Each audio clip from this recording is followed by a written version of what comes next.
제가 이제 50대가 된 이후에는 뭔가 좀 보람이 있는 좀 사회에 작게라도 기여할 수 있는 일을 이제는 좀 해야 되지 않을까. 근데 저는 약간 운명적인 걸 믿는데, 근데 약간 그날 조은희 변호사님 만나고서 디라이트라는 곳을 알게 되고 합류할 기회를 받았다는 게 진짜 솔직히 약간 운명이라고 생각을 했었어요. 저는 그 연구원이나 그렇게 열심히 연구하시는 뭐 과학자나 뭐 벤처 하시는 분들이 실제 인정도 받고 경제적으로도 좀 더 풍요로워지고 좀 그랬으면 좋겠다는 생각을 한국의 그런 스타 벤처, IT로 치면은 네이버 같은 벤처가 나오는데 제가 조금이나마 기여할 수 있다면 그거는 제가 되게 보람된 일이라고 생각을 하고 있습니다. 안녕하세요. 드디어 뵙습니다. 김영하 변호사님. 네, 안녕하세요. 법무법인 디라이트의 바이오 헬스케어 전문 변호사로 이제 오셨는데 간단한 자기소개 부탁드릴게요. 네, 안녕하세요. 저는 7월 1일부터 법무법인 디라이트에 합류해서 바이오 헬스케어 산업 분야를 주로 담당하게 된 김용하 변호사입니다. 반갑습니다. 한간에 외모만 보고 뽑혔다라는 썰이 있는데 사진으로 봤을 때 정말 잘생겨 보이시더라고요. 네, 사진 이제 입사 전에 스튜디오에서 프로필 찍으라 그래서 갔었는데 또 스튜디오에서 엄청난 기술로 작업을 해주셔가지고 사진이 아주 잘 나온 것 같습니다. 네. 잘생기셨어요. 네, 생명공학을 전공하시고 보니까 네. 현장에서 일을 하셨더라고요. 연구원으로. 네. 그 연구원으로 일한 이후에 변호사가 되신 것 같은데 네. 특별한 계기 같은 게 있었을까요? 네. 사실 꽤 이제 오래된 일인데 사실 어렸을 때부터 꿈은 과학자였었어요. 네. 저희 아버님이 원래 이제 물리학과 전공하시고 대학원 석사까지 하셨는데 아버님이 원래 이제 농촌에서 자라고 형제가 많으셔서 첫째 아들이셔서 대학원만 마치고 이제 더 공부를 하고 싶으셨는데 그 은행에 취업하셔서 이제 동생들 뒷바라지 하시면서 되게 그 평생 못 이룬 꿈이 과학자여서 저 어렸을 때부터 너는 물리학자가 되는 게 좋겠다라고 하셔서 항상 그냥 당연하게 물리학자가 되고 싶었던 게 어렸을 때 꿈이었고요. 근데 이제 고등학교 들어가서 물리는 진짜 천재가 해야 되는 게 아닌가라는 생각을 깨달으면서 이제 아버님하고 상담을 했죠. 그래서 물리학은 진짜 천재가 해야 되는 것 같다. 그러니까 그 당시 아버님이 좀 생각이 좀 앞서간 분이시긴 했지만 그럼 앞으로는 2000년대에는 유전공학 시대가 오니까 유전공학과를 가자. 그래가지고 근데 그때 찾았던 게 유전공학과였는데 제가 간 학교에는 유전공학과가 없어가지고 그래서 그때 이제 생명과학, 분자생물학 전공하게 됐고요. 그래서 사실 뭐 학부 가서도 계속 대학원 가고 계속 유학도 가고 이제 그렇게 할 생각으로 전공 공부를 쭉 하다가 제가 이제 대학원 마치고 군대 문제 때문에 이제 병역 특례로 바이오벤처랑 제약회사에서 연구원을 한 4년 좀 넘게 했는데 그 모든 걸 하면서 깨달은 게 진짜 과학자는 자연에 대한 호기심, 진짜 어떤 자연의 진리를 찾고자 하는 그런 호기심이 가장 근본적인 동력인데 저한테는 그게 없다라는 걸 30살 돼서야 깨달아가지고 그때 이제 더 이상 과학자의 꿈을 접고 그때부터 그럼 나는 무엇을 할 것인가 이제 고민을 많이 했었고요. 네.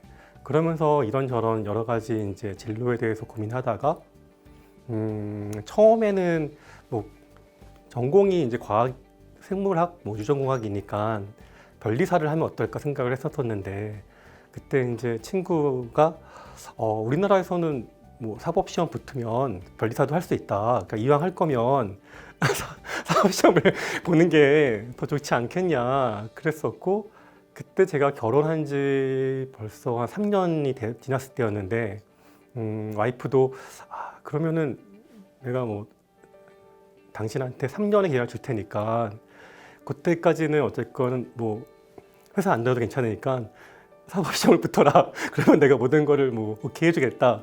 그래서 이제 시작하게 됐습니다. 최근에 보면 이제 투자 시장이 전체적으로 침체하면서 특히나 바이오 투자 시장이 크게 타격을 많이 입었지 않습니까?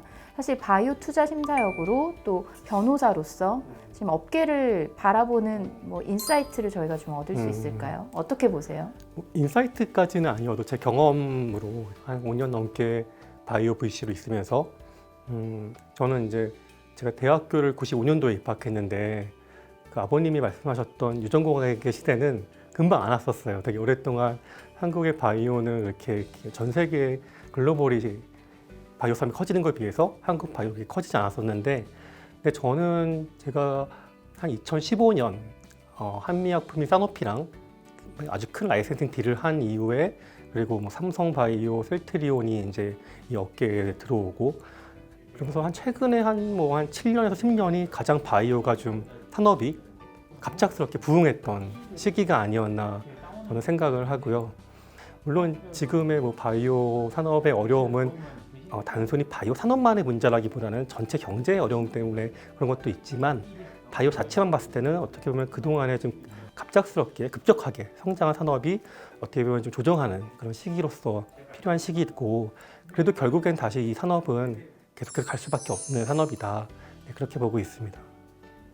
네, 어떻게 보면 최근에 이제 미국에서 임상을 멈추는 그런 회사들이 생겨나고, 사실은 투자가 선순환이 안 되면서 임상을 드랍하는 회사들이 많아지고 있고, 네. 그 여파가 한국까지도 미치고 있기는 한데, 사실 이런 상황에서 바이오 회사들에게 생기는 법적 리스크 어떤 것들이 있을까요? 사실은 바이오 산업도 어떻게 보면 결과적으로는 우리가 임상을 하는 게 목적이 아니라 임상을 해서 허가를 받아서 좋은 약을 어떻게 보면은 팔고, 그게 이제 인류의 건강에 도움이 되는 게 목표인데, 잘 되고 있을 때는 사실 법률적으로 문제가 될 게 없고 변호사가 별로 필요가 없다고 생각을 하거든요. 근데 항상 뭔가 어려움이 생기고 문제가 생겼을 때 그때 다시 계약서로 돌아가 가지고 이 문제를 해결하기 위해서 변호사의 도움이 필요하고 법률가의 도움이 필요한데, 오히려 이렇게 진행했던 임상들을 뭐 중단한다거나 다시 뭐 계약을 좀 바꿔야 된다거나 그런 이제 앞으로 문제들이 생기지 않을까. 그렇게 되면은 오히려 이제 좀 전문적인 그런 기술도 이해하고 법률적인 전문 지식이 있는 변호사의 도움이 이제 필요한 때가 올 거라고 저는 생각하고 있습니다. 저는 사실은 개인적으로는 그 투자사 쪽보다는 회사 쪽을 위해서 일을 하고 싶습니다. 네, 제가 투자사에 오래 있었기 때문에 사실 투자사의 내부 사정이나 어떤 그쪽에서 생각하는 사고 방식 같은 것들은 이해는 잘 하지만, 그래도 저는 개인적인 어떤 보람은 투자사보다는 실제 산업을 이끌어 나가는 그런 벤처 회사와 대표님들의 이익을 위해서 일하고 싶은 게 제 개인적인 바람입니다. 아무래도 바이오 벤처 또 제약사에서 연구원으로 일하신 밑바탕이 깔려 있는 느낌입니다. 네, 저는 약간 연구원에 대한 뭔가 애틋한 마음이 있어요.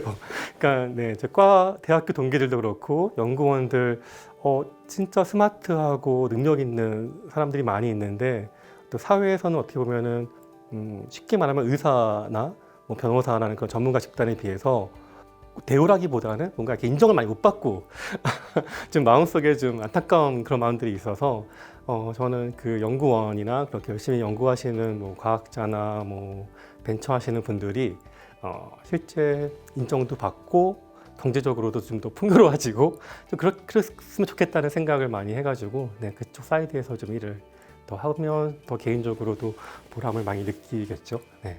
디라이트를 선택하신 이유가 있을까요? 사실 변호사라는 직업은 네. 어디에서든 하실 수 있을 텐데 네. 어떤 연유로 디라이트를 선택하신 건지 궁금합니다.